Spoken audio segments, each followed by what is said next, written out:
न च प्रव्यथितं मनो मे तदेव मे दर्शय देवरूपं प्रसीद देवेश जगन्निवास। অনুবাদ, তোমার এই বিশ্বরূপ যা আমি পূর্বে কখনো দেখিনি তা দর্শন করে আমি আনন্দ হয়েছি, কিন্তু সেই সঙ্গে আমার মন ভয়ে ব্যথিতও হয়েছে।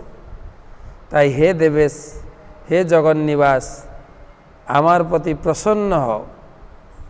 পুনরায় তোমার সেই রূপ মানে যেই রূপে তুমি আমার রথ চালাচ্ছ, দ্বিভুজ শ্যামসুন্দর রূপ, সেই রূপ আমি দর্শন করতে চাই, আর বিশ্বরূপ না।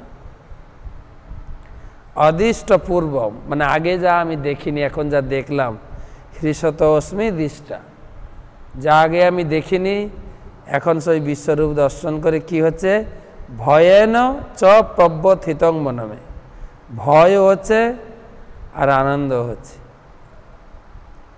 তদেব মে দর্শয় দেব, তদেব মে তোমার সেই আগের রূপ, মে দর্শয় দেব রূপম, আমাকে সে আগের রূপ আমাকে দর্শন করাও প্লিজ। হে প্রসিদ্ধ, প্রসিদ্ধ মানে আমার প্রতি প্রসন্ন হও, আমি আর এই বিশ্বরূপ দর্শন করতে চাই না। হে দেবেশ, দেবতাদের ঈশ্বর, জগন্নিবাস, তোমার বিশ্বরূপ রূপে সারা জগতে যেভাবে তুমি অধিষ্ঠিত আছো। এ শ্লোক বাংলায় লেখা আছে, কিন্তু হরফ হচ্ছে সংস্কৃত দেবনাগরী, কিন্তু আপনি পরিষ্কার বুঝতে পারেন অদৃষ্ট পূর্বম, যা আগে আমি দেখিনি, প্রসিদ্ধ হস্মি দৃষ্টা, কিন্তু দেখে আমি হৃষিত মানে হৃষ্ট মানে আনন্দিত হওয়া, আনন্দ অস্মি আমি আনন্দ হচ্ছি, ভয়েন আমি ভয় পাচ্ছি, প্রব্যথিতং মনে খুব ব্যথাও লাগছে ভয়ে, মনমে আমার মনে, তদেব মে দর্শয়, তদেব তুমি সে আগের সেই আগের রূপ, তদেব মে দর্শয় আমাকে দর্শন দাও, দেব রূপ, তোমার সে আগের রূপ আমি দেখতে চাই। প্রসিদ্ধ দেবেশ জগন্নিবাস, হে দেবেশ দেবতাদের ঈশ্বর, হে জগন্নিবাস আমার প্রতি প্রসন্ন হও।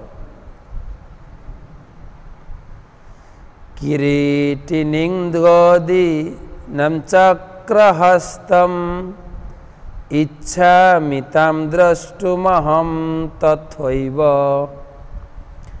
তেনৈব রূপেণ চতুর্ভুজেন সহস্রবাহো ভব বিশ্বমূর্তে।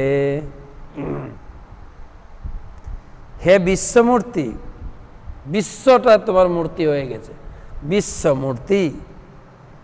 হে সহস্র বাহো, বাহু মানে হাত, সহস্র হাজার হাজার তোমার হাত, তাই তাকে সম্বোধন করছে সহস্র বাহু। আমি তোমাকে পূর্ববৎ সেই কিরিট চক্র গদা ধারী রূপে দেখতে ইচ্ছা করি, এখন তুমি তোমার সেই চতুর্ভুজ ধারণ করো। অর্জুন চতুর্ভুজ দর্শন করতে চাইলেন, বিশ্বরূপ আমার কমপ্লিট হয়ে গেছে, এ সিনেমা বন্ধ করো এখন, আর না, আর আমি দর্শন করতে পারছি না। এবং শুধু আমি ভয় খাচ্ছি না, অন্তলিখের লোক দেবতা সব আগের লিস্টে বর্ণনা করা হয়ে গেছে। তো পুনরায় প্লিজ আমাকে, হে বিশ্বমূর্তি, হে দেব দেবেশ জগন্নিবাস, হে সহস্রবাহ, তুমি আমাকে চতুর্ভুজ দর্শন করাও। ব্রহ্মাও ব্রহ্মসংহিতায় বর্ণনা করেছেন, প্রভুপাদ তাৎপর্য উদ্ধৃতি করেছেন, রামাদি মূর্তিষু কলা নিয়মেন তিষ্ঠন নানাবতারকতানুশ্রেষ্ঠন। ভগবানের অনন্ত রূপ, রাম আদি মূর্তি, রাম চতুর্ভুজ দ্বিভুজ বহু প্রকার ভগবানের রূপ, অনন্ত রূপ। আর সেই রূপ, সেই সমস্ত রূপের উৎস হচ্ছে তুমি। কৃষ্ণ হচ্ছেন সমস্ত অবতারের অবতারী, কৃষ্ণ অবতার নন। কৃষ্ণকে নিয়ে সব অবতার বানিয়েছেন। যত মন্দিরে আমরা কৃষ্ণকে রেখেছে মাঝখানে, কিন্তু ইনি হচ্ছেন বর্তমান কৃষ্ণের অবতার। কৃষ্ণকে নিচ্ছে, না হলে বিজনেস চলবে না। তো ভগবান বলছেন, শ্রী ভগবান বাচ ময়া প্রসন্নেন তবার্জুনেদম রূপম পরম দর্শিততা তমাত্মযোগাৎ তেজময়ম বিশ্বম অনন্তমাদ্যম জন্মে তদন্যেন ন দৃষ্টপূর্বম ময়া প্রসন্নেন তবার্জুনেদম। ময়া মানে আমি তোমার প্রতি অত্যন্ত প্রসন্ন হয়েছি। তব অর্জুন, হে অর্জুন, আমি তোমার প্রতি অত্যন্ত প্রসন্ন হয়েছি। রূপম পরম দর্শিতাত্ম যোগাৎ, আমি অন্তরঙ্গ শক্তি দ্বারা জড়জগতের অন্তর্গত সেই শ্রেষ্ঠ রূপ তোমাকে দেখালাম।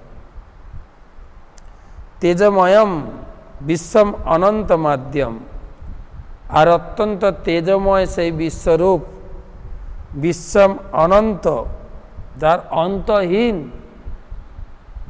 অর্জুন তার প্রার্থনাতে বলেছেন, তোমাকে আমি সমস্ত জায়গায় দর্শন করছি, অন্তহীন, ন দৃষ্ট পূর্বম। এই ধরনের বিশ্বরূপের কমপ্লিট ফিচার, কমপ্লিট রূপ এর আগে কেউ দেখেনি, তোমাকে দেখালাম। এখন আমাদের ভিতরে একটা দ্বিধা দ্বন্দ্ব লেগেছে। আমি যত প্রশ্ন দেখছিলাম, আমি কালকে প্রায় সারা রাত প্রশ্নের উত্তর দিয়েছি, কেন হরিবাসর ছিল, একাদশী জাগরণ, গীতা পড়েছি, উত্তর দিয়েছি, তারপরে কিছুক্ষণ হরিনাম জপ করলাম। তো দেখছিলাম বেশিরভাগ ভক্তরাই প্রশ্ন পাঠিয়েছেন যে বিশ্বরূপ কে কে দেখেছেন। কেন অর্জুনকে বলা হয়েছিল যে তোমাকে আমি দিব্য চক্ষু দিচ্ছি, তুমি বিশ্বরূপ দর্শন করতে পারবে। কিন্তু শ্লোকে দেখা যাচ্ছে অনেকজন বিশ্বরূপ দেখছেন, অন্তরিক্ষীয় লোক, দেবতা লোক, অসুর লোক। কিন্তু এই শ্লোকেও একই কথা বলা হয়েছে, তোমাকে আমি যে রূপ দেখিয়েছি সেই রূপ আগে কেউ দেখেনি। অর্থাৎ অর্জুন কমপ্লিট বিশ্বরূপ দর্শন করেছেন এবং সঞ্জয়ও দর্শন করেছেন।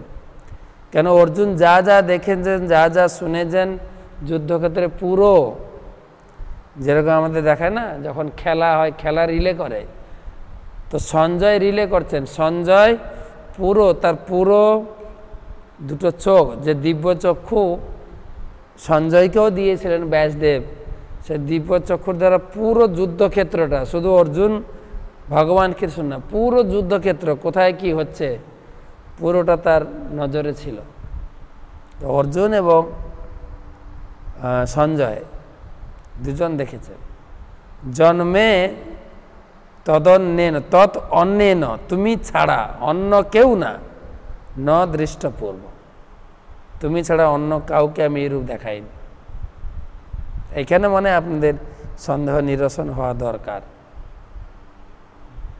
কেউ হয়তো খুব তেজ দেখেছেন, তেজময়, কিন্তু অর্জুন যেভাবে বিশ্বরূপের সমস্ত কিছু যা যা বর্ণনা করেছেন, যে অনন্ত বাহু, শশীসূত্র নেত্রম, শশী সূর্য নেত্রম, যা যা বর্ণনা করা হয়েছে, কিরীটিনম গয়দীনম চক্রিনম চ তেজ রাশিং সর্বত দীপ্তিপ্তম, এই সমস্ত ব্যাখ্যা অর্জুন যা বলে দর্শন করেছেন, স্তুতি করেছেন, প্রার্থনা করেছেন, সেই রকম সম্পূর্ণতা সবাই দেখতে পারেননি। নবেদ যজ্ঞা নবেদ যজ্ঞা ধ্যানৈন দানৈ ন চ ক্রিয়াভি ন তপোভিরুগ্রৈ এবং রূপ শক্য অহম নিলোকে দ্রষ্টুম তদন্যেন কুরু প্রবীর। হে কুরুশ্রেষ্ঠ, অনেকে আবার প্রশ্ন করেছেন যে যেখানে এত যোদ্ধা ছিলেন, পঞ্চপাণ্ডবদের ভিতরে জ্যেষ্ঠ ছিলেন যুধিষ্ঠির মহারাজ, তাকে না পছন্দ করে অর্জুনকে কেন করলেন? ভগবান কেন বলছেন কুরুশ্রেষ্ঠ, তুমি সবার ভিতরে শ্রেষ্ঠ, আমি তোমাকে পছন্দ করেছি। তো আমার এই রূপ, বিশ্বরূপ, বেদ অধ্যয়ন, যজ্ঞ, দান, পুণ্যকর্ম, কঠোর তপস্যা দ্বারা এই জগতে তুমি ছাড়া আমার এই কেউ রূপ, বিশ্বরূপ দর্শন করতে সমর্থ নয়। এখানেও বলছেন তুমি ছাড়া পূর্ণভাবে দর্শন করতে কেউ সমর্থ না। ন বেদ যজ্ঞা, কেউ বেদ পাঠের দ্বারাও নয়, যজ্ঞের দ্বারাও নয়, ধ্যান নই ন দানই, ধ্যানের দ্বারাও নয়, দানের দ্বারাও নয়। নচ ক্রিয়াভীন, নাকি ক্রিয়া পুণ্যকর্ম ক্রিয়াভি ন তপভ্যই উগ্রই, না কঠিন তপস্যার দ্বারাও এই বিশ্বরূপ দর্শন করা যায় না। এবং রূপ সক্ষ অহম নিলকে, আমি যাকে দেখাবো, আমি তোমাকে দেখালাম। দ্রষ্টুং তৎ অনন্যেন, তুমি ছাড়া অন্য কেউ না, দুটো শ্লোকে, তৎ অনন্যেন কুরু প্রবীর, হে কুরু প্রবীর, কুরুশ্রেষ্ঠ, তুমি ছাড়া অন্য কারোর পক্ষে, যদিও আমি বর্ণনা করেছি, তুমি বর্ণনা করেছো, এ দেখছে, ও দেখছে, ও দেখছে, ও ভয় খাচ্ছে, যক্ষ রাক্ষস সবাই দর্শন করছে, কি তুমি যেভাবে দর্শন করেছ সবাই সেই রূপে দর্শন, কারণ তোমাকে আমি স্পেশাল চক্ষু দিয়েছিলাম।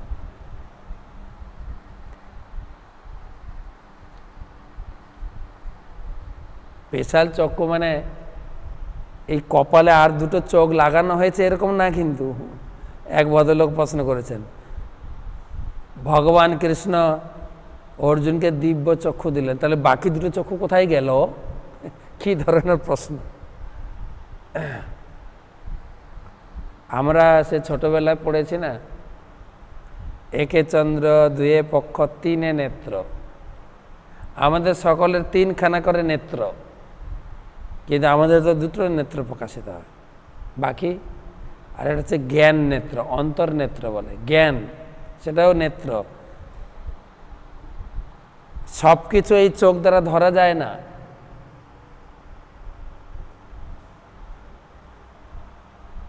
যারা শুধু চোখের উপরে নির্ভর করে তারা তো নিকৃষ্ট ব্যক্তি।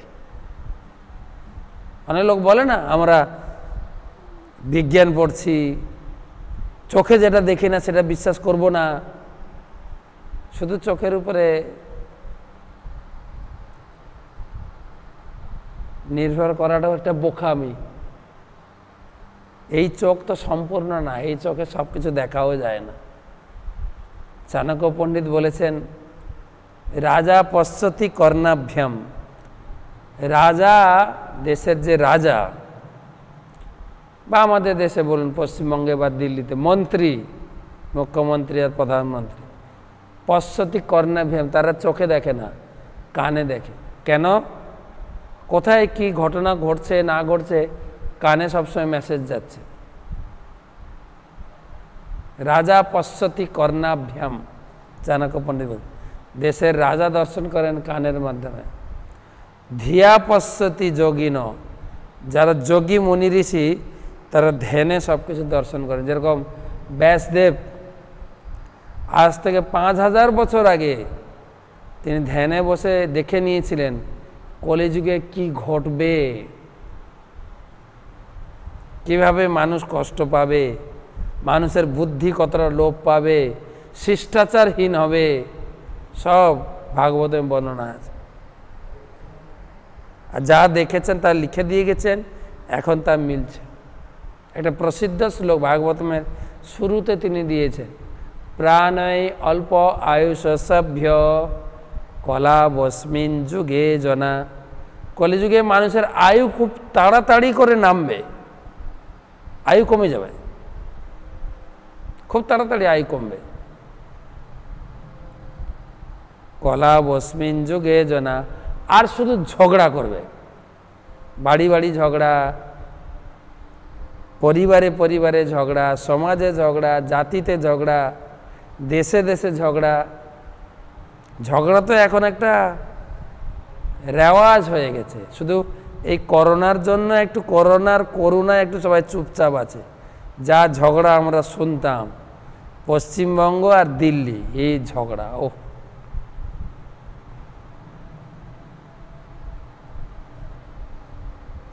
আর কি হবে, মন্দা সুমন্দ মতয় মন্দ ভাগ্য হি উপদ্রুতা। তাদের ভাগ্য অতি মন্দ হয়ে যাবে, ব্রেনলেস হয়ে যাবে। দেখতে সফিস্টিকেটেড, কত স্নো পাউডার কসমেটিক লাগিয়ে একদম চকচকে ঝকঝকে করছে, সার কিছুই নেই। এই কলিযুগের অবস্থা হবে, চলছে এখন। মন্দ সুমন্দ মতয়, মতিটা একদম নিচু হয়ে যাবে, বাবা মাকে দেখবে না, কেবল নিজের ভিতরে সীমিত থাকবে। মন্দ ভাগ্যাহি উপদ্রুতা, আর ভাগ্য হবে অত্যন্ত মন্দ। কিসের দ্বারা? রোগ ব্যাধির দ্বারা উপদ্রুত, রোগ ব্যাধিতে ভরে যাবে।